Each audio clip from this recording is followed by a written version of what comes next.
नमस्कार दोस्तों, मेरे साथियों, देशवासियों। आज विश्व अर्थ दिवस पर मैं अनूप कुशराम आपके साथ चर्चा में हाजिर हूँ। सबसे पहले मैं प्रकृति के लिए दो शब्द कहना चाहता हूँ और आप सभी के साथ एक संकल्प लेना चाहता हूँ।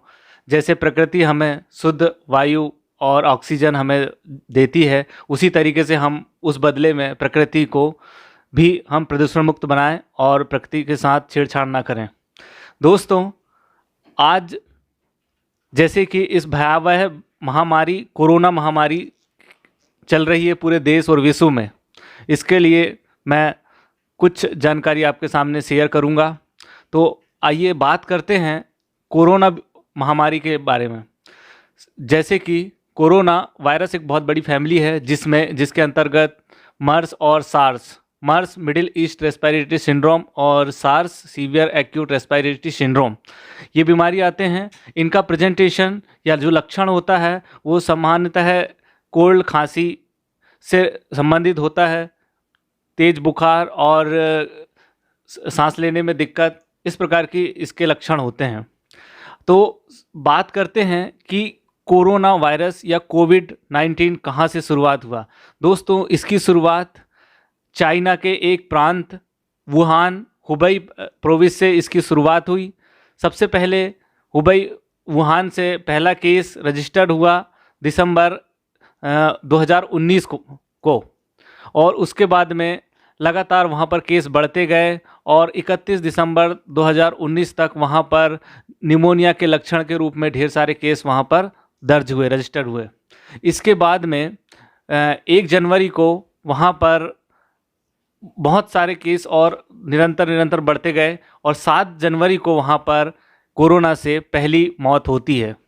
इसके बाद में वहाँ की जो WHO अथॉरिटी संस्था चाइना की, जिनने 9 जनवरी को इसे कोविड-19 नाम दिया, जिसका कोविड-19 का पूरा नाम मैं बताना चाहता हूँ कि कोविड-19 कैसे नाम पड़ा। कोरोना वायरस और जो कि दिसंबर 2019 में आया था, इसीलिए इसका नाम नोवेल कोविड-19 वायरस इसका नाम दिया, कोरोना महामारी। इसके बाद में जनवरी 2013 में चाइना के से लगे अंतर्राष्ट्रीय सीमा से बाहर थाईलैंड देश में इसका पहला केस वहाँ रजिस्टर्ड हुआ।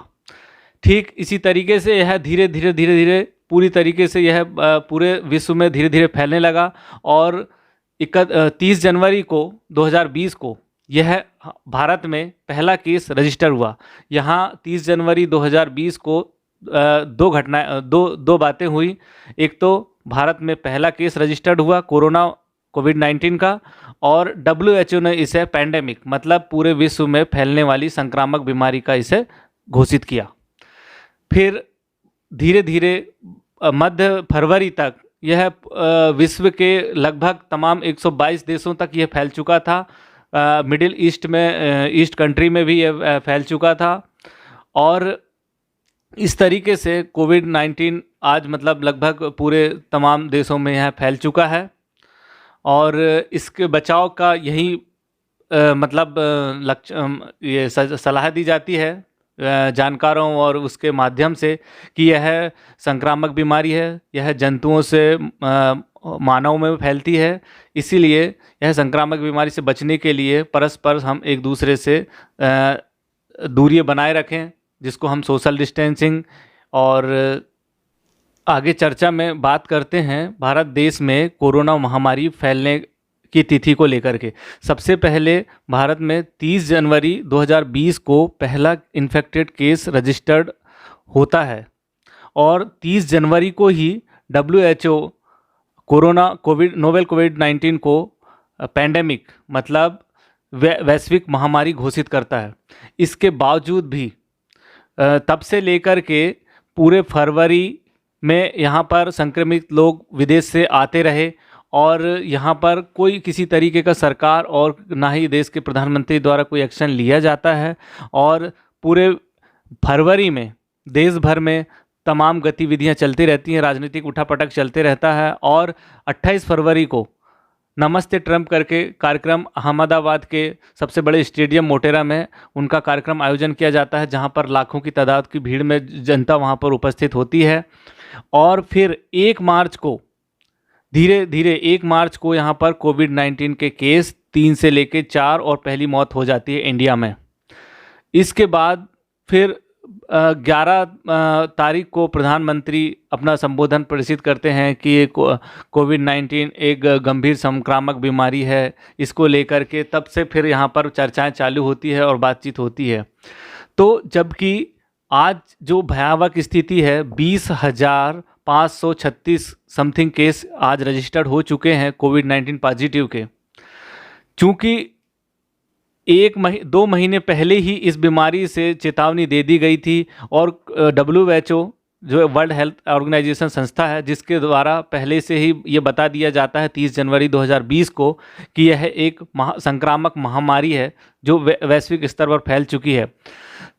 इसके बावजूद भी हमारे देश की सरकार के द्वारा यह एक्शन नहीं लिया जाता, इसे गंभीरता से नहीं लिया जाता है और पूरे फरवरी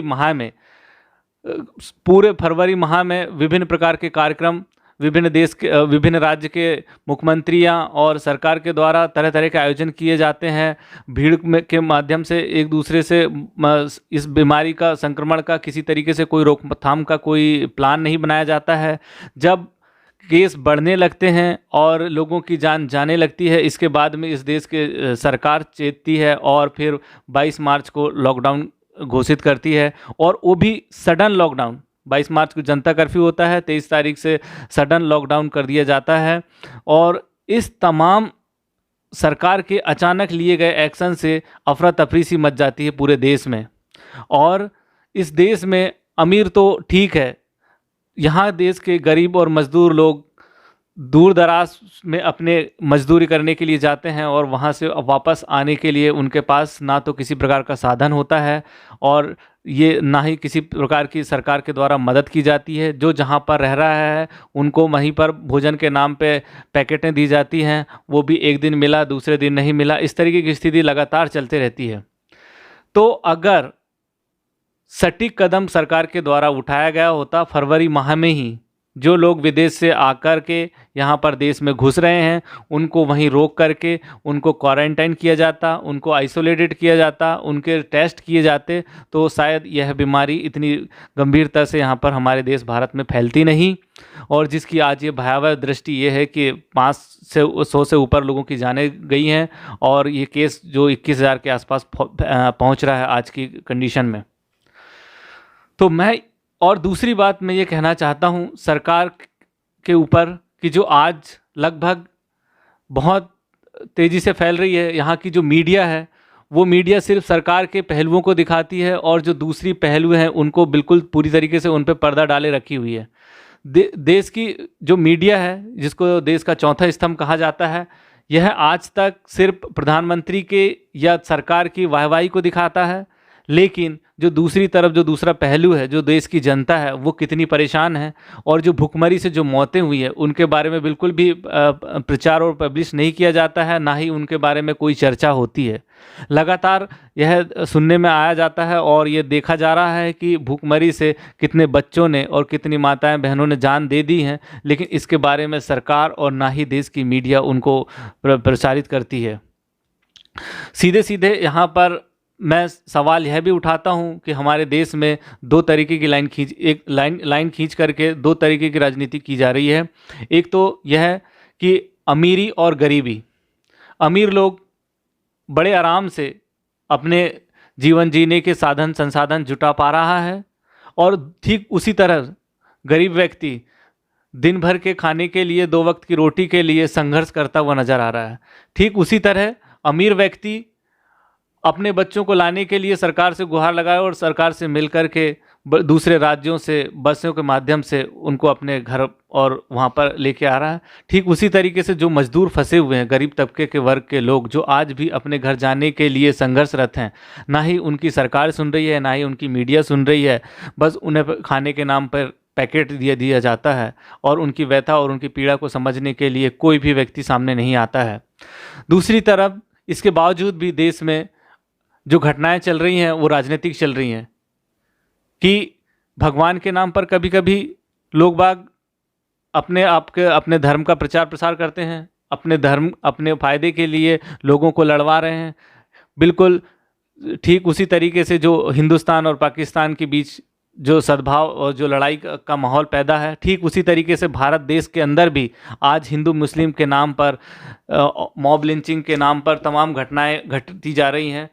लेकिन लोग बाग ये क्यों नहीं समझ रहे हैं कि जब इंसान का रक्त का रंग लाल है तो उसके बावजूद भी लोग एक दूसरे के कत्ल पर उतावले हो चुके हैं, यह जानते हुए भी कि यह बहुत निंदनीय घटना है।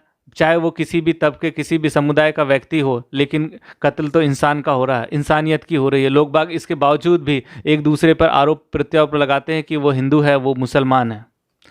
साथियों, मैं यह कहना चाहता हूँ कि धर्म और समुदाय यहाँ पर इस वैश्विक महामारी ने, कोरोना महामारी ने यह हमें सिखा दिया है कि ना ही किसी प्रकार का कोई भगवान है और ना ही किसी प्रकार का कोई धर्म है।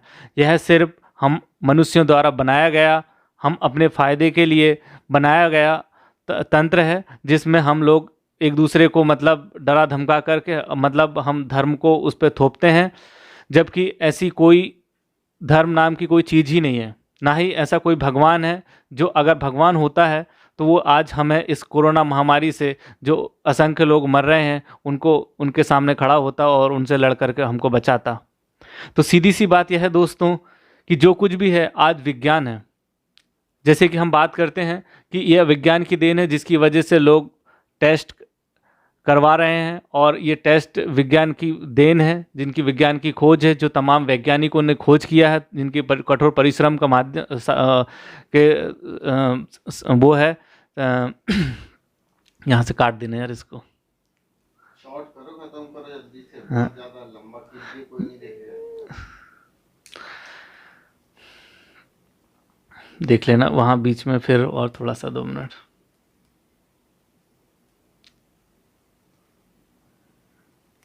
क्रॉप हो जाएगा ना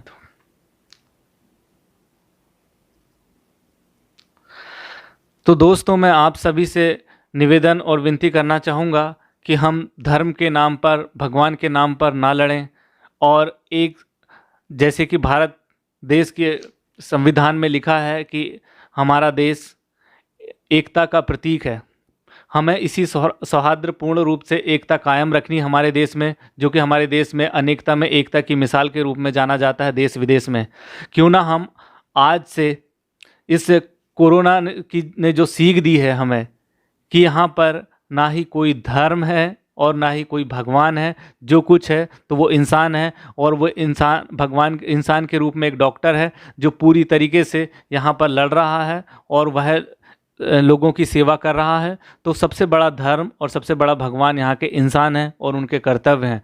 तो साथियों, मेरी इस जानकारी को आप अधिक से अधिक फैलाएं और लोगों को जागरूक करें। अगर आपको मेरी बातें ठीक लगी है तो ज़्यादा से ज़्यादा शेयर करें। ठीक है दोस्तों, नमस्कार, जय हिंद, जय भारत। आप सभी को मेरा अंतिम सेवा जोहार।